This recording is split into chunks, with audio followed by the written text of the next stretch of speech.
Dans Berserk, manga écrit et dessiné par Kentaro Miura, on peut voir qu'il existe une véritable dualité entre le personnage de Guts et de Griffiths. D'un côté, nous avons le Chevalier Noir, de l'autre le Faucon de Lumière, le God Hand qui règne sur un royaume métaphysique et le Chevalier Noir.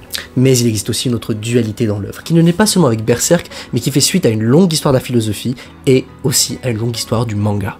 Salut à tous, moi c'est Gatsu, je suis prof de philo, et aujourd'hui on va s'intéresser au cas Berserk et plus précisément au duo philosophique que représentent Guts et Griffiths.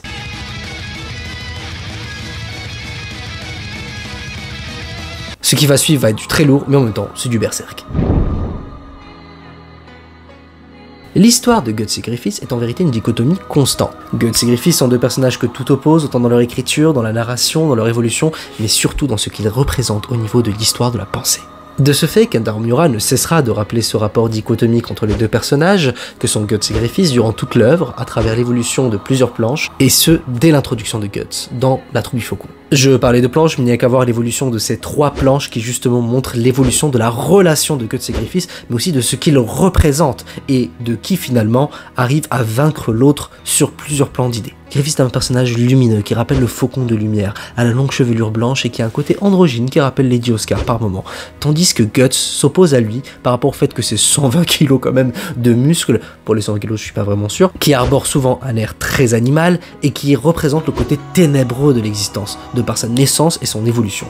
Les deux personnages que nous suivons évolueront dans le récit jusqu'au fameux épisode de l'éclipse, grand turnover et climax de l'œuvre, et à ce moment-là, Guts et Griffiths emprunteront des chemins radicalement opposés. Mais là où tous ces événements les rassemblent, tout les oppose paradoxalement, et ça c'est montré depuis le début, même dans le dessin. Je veux dire, il n'y a qu'à voir cette scène pendant la cérémonie où Griffiths est en haut des escaliers en train de parler des rêves et de quelque chose qui dépasse la simple existence humaine, tandis que Guts, qui revient d'un combat et qui, si je me rappelle bien, a traversé des égouts, est tout en bas de l'escalier et admire Griffiths. Il y a véritablement un escalier à parcourir.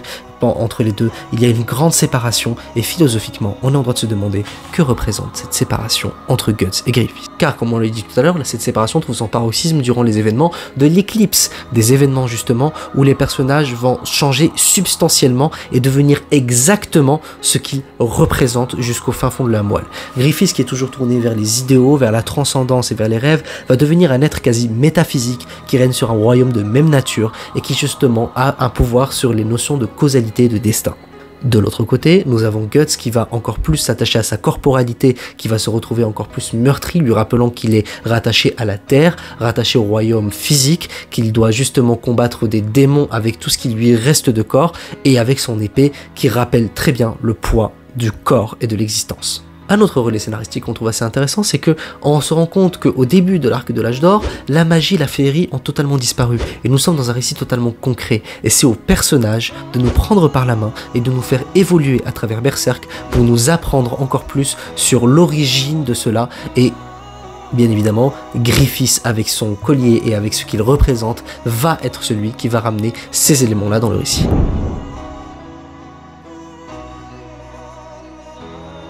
Et plus précisément, que représente Griffiths ou encore le surhomme de Griffiths. Contrairement à Guts, Griffiths représente le surhomme par la transcendance de son humanité, de ce qui fait de lui un être humain ancré dans un monde physique. Il est même destiné dès le début à cette transcendance et le récit nous le rappelle dès le début. C'est-à-dire que Griffiths rêve tout le temps d'un château en haut d'une falaise. Il rêve de monter ses marches. Il rêve d'être le Faucon de Lumière, un être qui domine les cieux. Cela s'illustre aussi par sa croyance en cette notion très puissante dans Berserk, à savoir le destin. Un amour du destin qui nous permet de rebondir sur un auteur dont le champ lexical jusqu'ici vous l'aura montré et qui est souvent évoqué, Nietzsche. L'amour du destin chez Nietzsche s'appelle l'amor fati, et c'est une notion que Nietzsche mobilise car il est philologue avant tout et a étudié donc les stoïciens, les présocratiques. Il faut savoir que dans la période antique, période très importante dans Berserk, il y avait un véritable amour du destin et de tout ce qui dépassait la simple existence humaine. Ce ciel des idées, ce monde métaphysique, ces divinités. Il ne serait pas faux de comparer Berserk à une véritable œuvre tragique grecque. Mais revenons rapidement à Griffiths. Sa vision du château était une preuve jusque-là que Griffiths se retourne vers ce monde des idées, ce monde métaphysique. Il regarde toujours plus haut, il regarde le ciel, il n'a jamais la tête baissée, il a toujours la tête relevée. Sauf à un certain moment funeste de l'éclipse, mais bon, ça on sait pourquoi. Il comprend que son salut, et plus précisément son dépassement, son évolution, est là-haut, et dans les idées. Tandis que le faucon blanc, justement, le faucon de lumière, symbolise la pureté de Griffiths. En ce sens, Griffiths ne veut pas se mélanger à tout ce qui constitue le monde, il veut être l'être pur par excellence. Un être pur, mais aussi un être, comme le dirait Deleuze, univoque. C'est-à-dire qu'il n'existe que par lui-même et ne se définit que par lui-même. Lorsque l'on parle de Griffiths, on ne fait pas référence à un autre être que Griffiths pour pouvoir nommer Griffiths. On ne pense pas à l'idée d'homme, on ne pense pas à l'idée de mercenaire. Désormais, Griffiths veut être uniquement Griffiths et rien que Griffiths. Il est une idée qui se suffit à elle-même lorsqu'il devient un God Hand. Donc par l'éclipse, il devient un surhomme, mais en quel sens? Un surhomme dans le sens qu'il devient un être transcendant, un être qui règne sur un monde métaphysique, qui lui-même règne sur le monde physique. C'est d'ailleurs pour cela qu'en tant que God Hands, il ne réapparaît que plus tard dans l'œuvre, car il doit revenir dans ce monde physique. C'est encore plus puissant car Void nous rappelle très bien que les God Hands règnent sur la causalité, et s'arrachent totalement à elle et deviennent des êtres parfaitement libres. On pourrait rapprocher cette opinion à celle d'Aizen, mais bon, ça c'est une autre vidéo. Il se détache par conséquent à tous les impératifs liés au monde vivant, il devient un être purement libre. Il se détache de tous les impératifs vitaux liés au monde physique. Un autre aspect de Griffiths démontre sa supériorité sur le monde physique, mais aussi sur le monde métaphysique, et là Griffiths devient un être extrêmement intéressant, c'est son côté androgyne. Comme l'analyse Baptiste Rapin dans cet ouvrage Tu es déjà mort, en faisant référence à Deleuze dans Différence et répétition, mais aussi à Roland Barthes dans Le Neutre, l'aspect androgyne de Griffiths représente le surplombement des notions métaphysiques et plus précisément de toute instance de catégorisation binaire. En effet, Griffiths ne peut pas être catégorisé. Il ne rentre pas dans une catégorisation binaire, à savoir homme ou femme. Il joue avec cela et il n'y a qu'à voir ces magnifiques planches où Griffiths représente la parfaite fusion de ces deux catégories. Il ne rentre pas dans un genre à proprement parler, il est lui-même le genre qu'il se donne.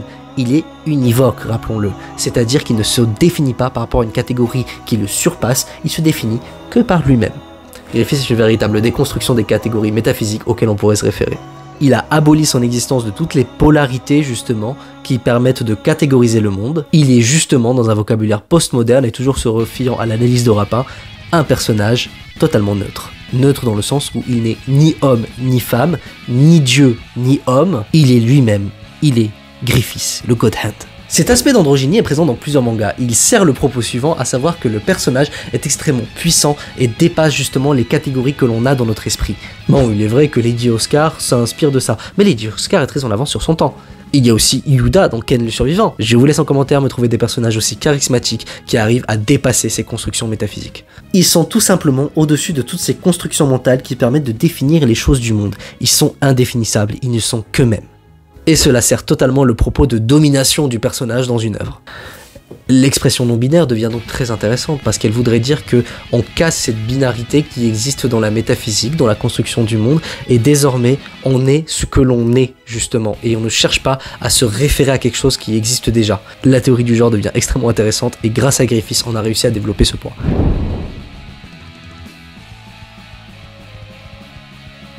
Mais passons au personnage qui nous intéresse le plus jusque-là, Guts. Et que représente Guts philosophiquement ? Contrairement à Griffiths qui rejette le monde physique, Guts l'accepte exactement tel qu'il est.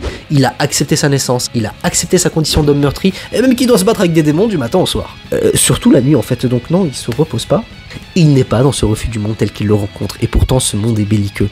Il l'accepte tel qu'il est, il prend son épée et il va sur le champ de bataille. Contrairement à Griffiths qui rêve d'un monde utopique et idéal, Guts justement prend son épée qui est un peu sa raison de vivre, mais aussi son moyen de comprendre le monde, d'y évoluer, et de former une connaissance de ses adversaires. C'est pour cela que les derniers chapitres posthumes sont plus emplis de désespoir qu'autre chose. Là où Griffiths regarde au-dessus de lui, Guts se regarde tout simplement face à lui, les choses telles qu'elles sont, et ne décide pas de se réfugier dans des notions telles que le destin, la causalité ou autre. Il n'en a que faire. Il le rappelle très bien à Farnèse lorsqu'il est sous la tente. Il ne croit que ce qu'il voit. Et s'il rencontre des God Hands, shish kebab. Mais quel est le surpassement de Guts? Quel est le surhomme de Guts dans cette œuvre finalement? Là où Griffiths se surpasse par l'accès à un monde métaphysique, Guts, lui, se surpasse par l'acceptation de sa corporalité et se rendre compte qu'il n'a véritablement que ça, son corps et son épée, une véritable extension de sa pensée. Guts se surpasse en devenant certes plus fort physiquement, mais en acceptant et en découvrant le monde tel qu'il est véritablement.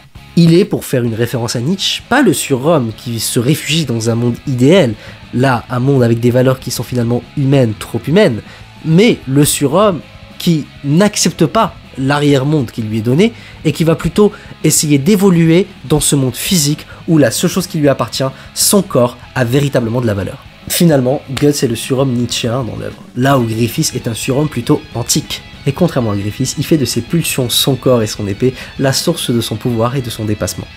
Mais n'y a-t-il véritablement que son corps qui vaut dans ce monde physique?